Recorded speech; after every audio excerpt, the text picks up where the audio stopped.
और बुलेटिन की शुरुआत रजन गोहाई से।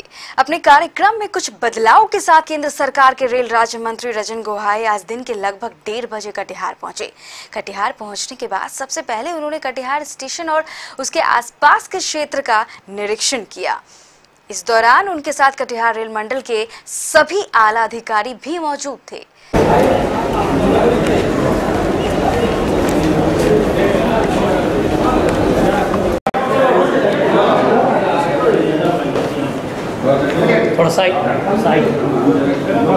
स्टेशन के निरीक्षण के बाद मंत्री श्री गोहाई ने एक प्रेस कॉन्फ्रेंस में संवाददाताओं के प्रश्नों के जवाब देने के क्रम में कटिहार स्टेशन के स्वच्छता की प्रशंसा की और कहा कि केंद्र सरकार के 3 वर्षों के सफल कार्यकाल को हम जनता के बीच रखने के लिए कटिहार आए हैं।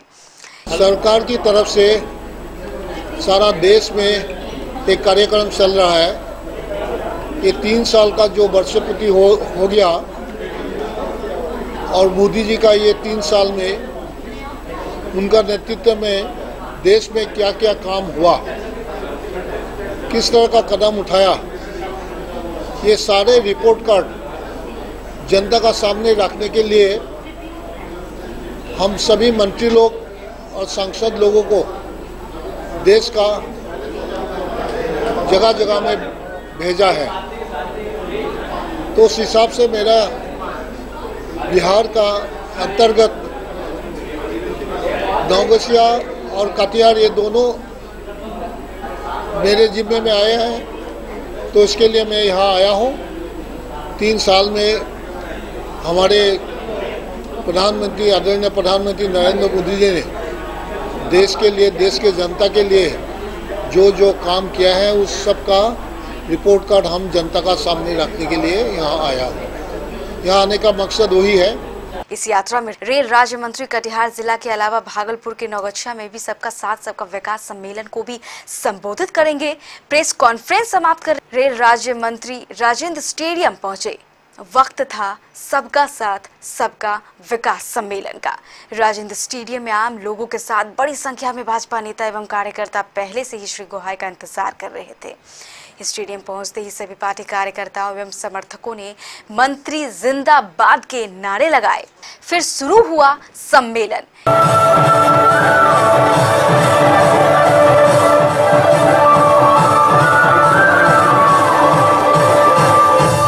इस सम्मेलन में भाजपा के सभी पूर्व विधायक, वर्तमान विधायक तथा विधान पार्षद अशोक अग्रवाल के साथ पूर्व सांसद निखिल चौधरी के अलावा सैकड़ों की संख्या में जिला भाजपा कार्यकर्ता मौजूद थे। ठीक से काम नहीं हो पा रही है, ये हम लोग भारत सरकार राशि दे रही है लेकिन राज्य सरकार काम नहीं कर पा रही है। ये खेत का विषय है और आगे हमारे लंबे वक्त बोलने के में है। और आदरणीय रेल राज्य मंत्री जी का हम लोग कटिहार की धरती पर अभिनंदन करते हैं। आप सबों का अभिनंदन करते हैं। आप सबों का बहुत बहुत धन्यवाद। आज वो समाज के ऐसे पंक्ति में आकर खड़ी हुई हैं जहां सम्मान पूर्वक घर का भोजन गैस चूल्हे पर बनाकर और अपने उनके स्वास्थ्य की भी रक्षा हो रही है। राजन जी आपको विस्तार से बतलाएंगे हिंदुस्तान के स्तर पर अलग अलग क्षेत्रों में क्या कार्य हुए। लेकिन एक बात हम कहना चाहते हैं, हमारे रेल राज्य मंत्री आए हैं और बिहार की तरक्की ही 7 सिस्टर्स जो हमारे 7 राज्य हैं पूर्वोत्तर के, उसके तरक्की से भी बिहार के तरक्की का जुड़ाव है। आपने अगरतला ऐसे दूर जगह पर, आपने जम्मू कश्मीर ऐसे दूर जगह पर रेल लाइन बिछाने का काम किया। लेकिन हमारे नेता, हमारे माननीय सांसद और विधायक आपको जो स्मारक पत्र देंगे उसके कुछ चीजों को आप करके इस भाई की भी रक्षा करने का काम करेंगे। लेकिन अधिकारियों से भी मैं कहना चाहता हूं, अधिकारी आप बने तो समाज के। ये डेमोक्रेटिक कंट्री है। इस डेमोक्रेसी में चाहे नेता हो चाहे वो सरकारी सेवक हो, वो सब मिलकर जनता के सेवक हैं। और जनता का सेवक वही होता है जब जनता अपनी फरियाद लेकर आए तो बिना किसी ईगो के, बिना किसी प्रतिष्ठा के, बिना किसी भेदभाव के अपनी कुर्सी छोड़कर नमस्कार कर उनके विचारों को सुनना चाहिए। जब हम लोग कर सकते हैं तो दूसरे क्यों नहीं कर सकते? हम कहते हैं ना, जैसी संगति में आदमी जाता है वैसा ही बन जाता है। अब लालू जी के संगति में जाएंगे तो क्या होगा? अब आज देखे होंगे कि पूरा हेल्थ मिनिस्ट्री उठ के लालू जी के घर चली जाती है। तो हमसे कोई बोला कि क्या बोलना आपको तेज प्रताप पे, हमने जिसको डॉक्टर की स्पेलिंग नहीं आती हो उसको मंत्री बना दोगे तो और क्या करेगा। ये सिर्फ सबका विकास सबका साथ का नारा नहीं है और सिर्फ गांव तक पहुंचने का नहीं है। हम कोई अपनी प्रचार के लिए बाबाई के लिए नहीं जा रहे हैं, हम गांव तक जा रहे हैं तो लोगों को बताने के लिए जा रहे हैं। ये योजनाएं छात्रों के लिए, ये योजना महिलाओं के लिए है, ये बेरोजगारों के लिए, इसका आप उपयोग कीजिए। आपने देखा मोदी ऐप हमने शुरू किया और गांव गांव अभी भी चल रहा है। हम इसलिए बता रहे हैं गांव के बच्चों को भी, आप देखो आपको कहीं पेपर पढ़ने की जरूरत नहीं है, मोदी ऐप खोलो, देखोगे कि क्या क्या योजनाएं चल रही है, किससे आप लाभ उठा सकते हो। इस सारी जानकारी हम गरीबों तक पहुंचाना चाहते हैं। सम्मेलन को संबोधित करते हुए मंत्री श्री गोहाई ने सरकार के 3 वर्षों के कार्यकाल को अत्यंत सफल बताते हुए मोदी सरकार की भावी योजनाओं की चर्चा की। आधारशिला और कभी उसको खत्म होते हुए हम लोग को दिखाई नहीं देता है।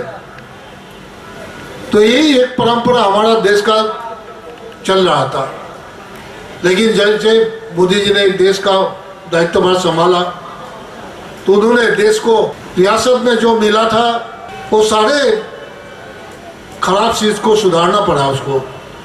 जैसे उस समय मनमोहन जी का समय कोयला घोटाला, कितना बड़ा घोटाला हुआ था, लाखों लाख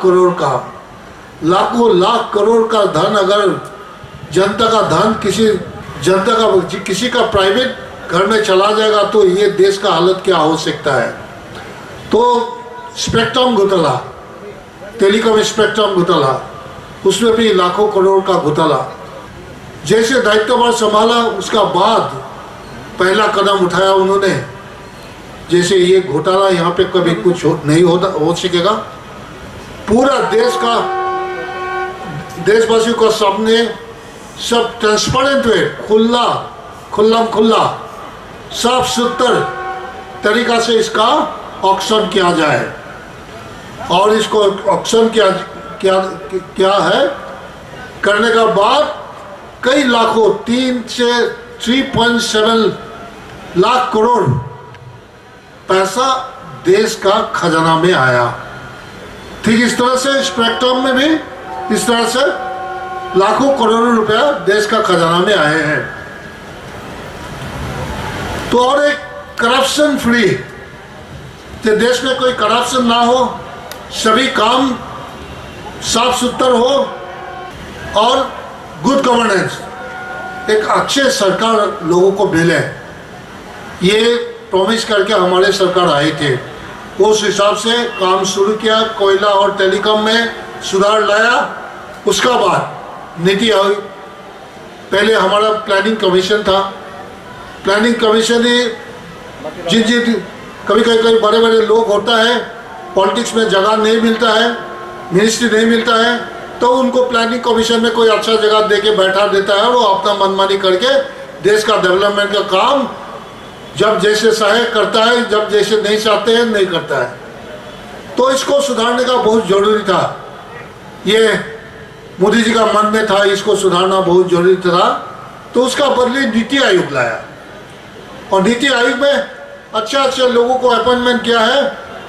और सबसे बड़ा काम क्या है? सबसे बड़ा काम ये है, देश का जितना भी मुख्यमंत्री है, चीफ मिनिस्टर है, इस नीति आयोग का हिस्सेदार बना दिया। एक कॉर्पोरेट फेडरल सिस्टम उन्होंने शुरू किया। आज इस सारा देश का जो डेवलपमेंट है, सभी चीफ मिनिस्टर भी इस डेवलपमेंट का भागीदार हो सकता है, अपना मत दे सकता है। आप अपना क्या चाहिए क्या नहीं चाहिए वो अपने हिसाब से